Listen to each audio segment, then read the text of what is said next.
கிறிஸ்துவுக்குள் பிரியமான தேவனுடைய பிள்ளைகளை உங்கள் யாவரையும் கர்த்தராகிய இயேசுவின் நாமத்தினாலே வாழ்த்தி வரவேற்கிறேன். இந்த நாளிலும் உங்களோடு கூட அன்பை குறித்து பகிர்ந்து கொள்வதில் நான் மிக்க மகிழ்ச்சி அடைகிறேன். இந்த கடைசி காலங்களில் விசேஷமாய் கூட குடும்பங்களில் அன்பு என்பது நாளுக்கு நாள் குறைந்து கொண்டு இருக்கிறது. ஆனால் நம்முடைய ஆண்டவர், அன்பின் ஆண்டவர், வேதத்தில் வாசிக்கிறோம். 1 யோவான் 4ஆம் அதிகாரம் 8வது வசனம், அன்பில்லாதவன் தேவனை அறியான், தேவன் அன்பாகவே இருக்கிறார். ஆம் பிரியமானவர்களே, நம்முடைய ஆண்டவர் அன்பின் தேவன், அன்பை எதிர்பார்க்கிற தேவன், அன்பை வெளிப்படுத்தின தேவன். இன்னைக்கு குடும்ப உறவுகளில், குடும்பத்துக்குள்ளே இருக்கிற உறுப்பினர்களுக்குள்ள அன்பு என்பது நாளுக்கு நாள் குறைந்து கொண்டே இருக்கிறது. இன்றைக்கி வஞ்சகமான காரியங்கள், பலவிதமான தீமையான காரியங்கள் நடந்து இருக்கிறதுக்கு ஒரு முக்கியமான காரணம் என்னச்சுன்னா அன்பு இல்லை, உண்மையான அன்பு இல்லை. ஆனால் நம்முடைய ஆண்டவராக இயேசு கிறிஸ்து உங்களிடத்தில் அன்பை எதிர்பார்க்கிறார். அன்பை எதிர்பார்க்கிறது மாத்திரமல்ல, அன்பை எதிர்பார்க்கிற ஆண்டவர் பல விதங்களில் அவருடைய அன்பை நமக்கு வெளிப்படுத்தியிருக்கிறார். வேதத்தில் நம்ம பார்க்குறோம், அன்பில்லாதவன் தேவனை அறியான். ஒருவேளை அன்பு உங்களுடைய வாழ்க்கையில் இல்லாத பட்சத்தில் தேவனை அறிந்து கொள்ள முடியாது. ஏன்னா நம்முடைய ஆண்டவர் மிகவும் அன்புள்ள தேவன். எந்த அளவுக்கு அன்பு கொண்டாரோ அவருடைய விலையேறப்பெற்ற ஜீவனை கொடுத்தார். இந்த உலகத்தில் விலையேறப்பெற்றது ஒன்று இருக்குன்னு சொன்னால் ஜீவன் தாங்க. அந்த ஜீவனையே கர்த்தர் நமக்காய் கொடுத்தாரு. அப்போ இந்த அன்புக்கு ஈடாக நம்ம என்ன கொடுக்க முடியும்? ஆனால் அந்த அன்பின் ஆண்டவர் நம்ம இடத்துல எதிர்பார்க்கிற காரியம், நீங்கள் அன்புள்ளவர்களாக இருக்க வேண்டும் சொல்லி 1 கொரிந்தியர் 13ஆம் அதிகாரத்தில் நம்ம வாசிக்கிறோம், அன்பு சகலத்தையும் தாங்கும், சகலத்தையும் சகிக்கும். இன்னைக்கு குடும்பங்களில் அன்பு இல்லாததுனால ஒரு சின்ன விஷயத்தை கூட பொறுத்து கொள்ளுகிறது இல்லை. தன்னுடைய தகப்பனோ தன்னுடைய தாயோ சொல்லுகிற சின்ன வார்த்தையை கூட பொறுத்து கொள்ளுகிறதில்லை, சகித்து கொள்ளுகிறதில்லை. நீ கோபத்தில் அநேக தவறான முடிவுகளை எடுத்திருக்கிறது நீங்கள் பார்க்க முடியும் பிரியமானவர்களே. அப்படிப்பட்ட காரியங்கள் உங்களுடைய வாழ்க்கையில் நடந்தேறக்கூடாது என்று சொன்னால் நீங்கள் கிறிஸ்துவின் அன்பை வெளிப்படுத்துகிறவர்களாக இருக்கணும். எல்லாவற்றிற்கும் முன் உதாரணம் கர்த்தராகிய இயேசு தாங்க. அவர் எவ்வளவு அன்பு கூர்ந்தார். நம்ம பாவிகளாக இருக்கும் பொழுது நம்ம மீது அன்பு வைத்தார்.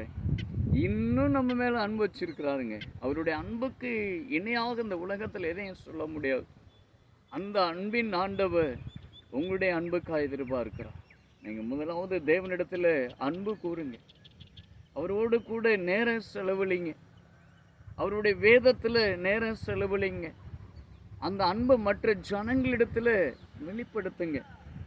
மற்ற எந்த ஒரு நபராக இருந்தாலும் எவ்வளவு நீங்கள் அன்பு செலுத்த முடியுமோ அவ்வளவாய் அன்பு செலுத்துங்க பிரியமானவர்களே.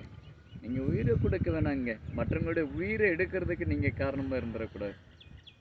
மற்றவங்களுக்கு நீங்கள் உணவு கொடுத்து வாழ வைக்கணாங்க. ஒருத்தருடைய வாழ்வை நீங்கள் கெடுக்கிறதுக்கு காரணமாகிடக்கூடாதுங்க. உங்கள் மூலம் வாழ்கிறாங்களே இல்லையுங்க, அவங்க வாழ்க்கை நிர்மூலமாய் போய்விடக்கூடாது. மற்றவங்களிடத்தில் எந்த அளவுக்கு நீங்கள் அன்பு கூற முடியுமோ அன்பு கூறுங்க. உங்களுடைய கிரியைகளில் கிறிஸ்துவை வெளிப்படுத்துங்க பிரியமானவர்களே. கிறிஸ்து எதிர்பார்க்கிற காரியம் அன்பு. அந்த அன்பை நீங்கள் வெளிப்படுத்துங்க. இந்த கடைசி காலத்தில் உறவுகளிடத்தில் அன்பை பார்க்க முடியல.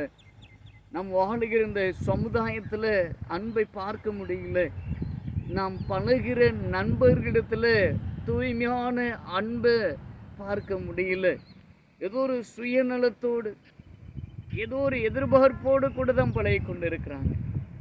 எனக்கு அருமையான தேவனுடைய பிள்ளைங்களே, நீங்கள் மற்றவரிடத்தில் அன்பாக இருங்க. அவங்க அன்பினாலே மற்றவங்களை ஆதாயப்படுத்த பழகுங்க. நீங்கள் அன்பு கூறும் பொழுது, மற்றவங்களிடத்தில் அன்பாய் நடந்து கொள்ளும் பொழுது நீங்கள் கர்த்தருடைய பிள்ளை என்பதை மற்ற ஜனங்கள் அறிந்து கொள்வார்கள் பிரியமானவர்களே. இது நிமித்தமாய் கிறிஸ்துவை ஏற்றுக்கொண்டவர்கள் அநேகர்.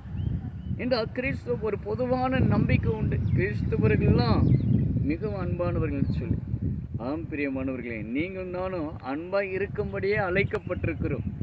அவருடைய அன்பை வெளிப்படுத்தும்படியாகவே தேவன் விரும்புகிறார். ஏன்னா நம்முடைய தேவன் அன்பாக இருக்கிறாரு. நீங்கள் எந்த அளவுக்கு மற்றவங்க இடத்துல அன்பாக இருக்கிறீங்க? உங்கள் பிள்ளைங்களிடத்தில் பெற்றோர்களை நீங்கள் அன்பாக இருங்க. பிள்ளைங்களை உங்களுடைய பெற்றோர்களிடத்தில் அன்பாக இருங்க. உங்களுடைய சிநேகிதரிடத்தில் அன்பாக இருங்க. உங்களுடைய உறவுகளிடத்தில் அன்பாக இருங்க. அன்பாய் பேசுங்க, அன்பாய் பழகுங்க, அன்பாய் உபசரிக்க பழகுங்க. நீங்கள் அப்படி அன்பாய் இருக்கும் பொழுது கர்த்தர் உங்கள் மூலம் மகிமைப்படுவார் பிரியமானவர்களே. உங்களை கொண்டு பலத்த கிரியைகளை செய்யும். உங்களை அநேகருக்கு ஆசீர்வாதமாக வைப்பார். இருக்கிறதுல அன்பாயே பகிர்ந்து கொள்ளுங்க. இல்லாத குறியத்து இல்லைங்க. உங்கள்கிட்ட இருக்கிறதை வைத்து அன்பை பகிர்ந்து கொள்ளுங்க. மற்றவரோட சந்தோஷமாய் வாழ பழங்க. இன்றைக்கி குடும்பங்களில் அன்பு மிகவும் குறைஞ்சி போச்சு. ஒரு காலத்தில் பார்த்தீங்கன்னு சொன்னால் கூட்டு குடும்பங்கள் அதிகமாக இருந்துச்சு. ஏன்னா அவங்க ஒருவர் விட்டு கொடுத்து இது என்னுடைய குடும்பம், என்னுடைய உறவுகள் என்று அந்த அன்போடு கூட இருந்தாங்க. இன்றைக்கி குடும்பங்களை பல விதத்தில் பிரிந்து போய் கிடக்குறாங்க. காரணம் என்ன தெரியுங்களா? அன்பு இல்லாததாங்க. அன்பு இல்லாததான். மனைவிமாருங்களே, உங்களுடைய கணவரிடத்தில் அன்பாயிருங்க. கணவர்களே, உங்களுடைய மனைவியிடத்தில் அன்பாயிருங்க. புருஷர்களே, உங்களுடைய பிள்ளைங்களிடத்தில் அன்பாயிருங்க. நீங்கள் எல்லாரிடத்துலையும் அன்பாய் இருக்கும் பொழுது, மற்ற யாவரிடத்தில் அன்பாய் பழகும் பொழுது நீங்கள் ஒரு ஆசீர்வாதம் உள்ள ஒரு வாழ்க்கையை வாழ்வீங்க. அது தேவன் எதிர்பார்க்கிற ஒரு வாழ்க்கை. நீங்கள் அன்பாய் இருந்து பாருங்களேன்.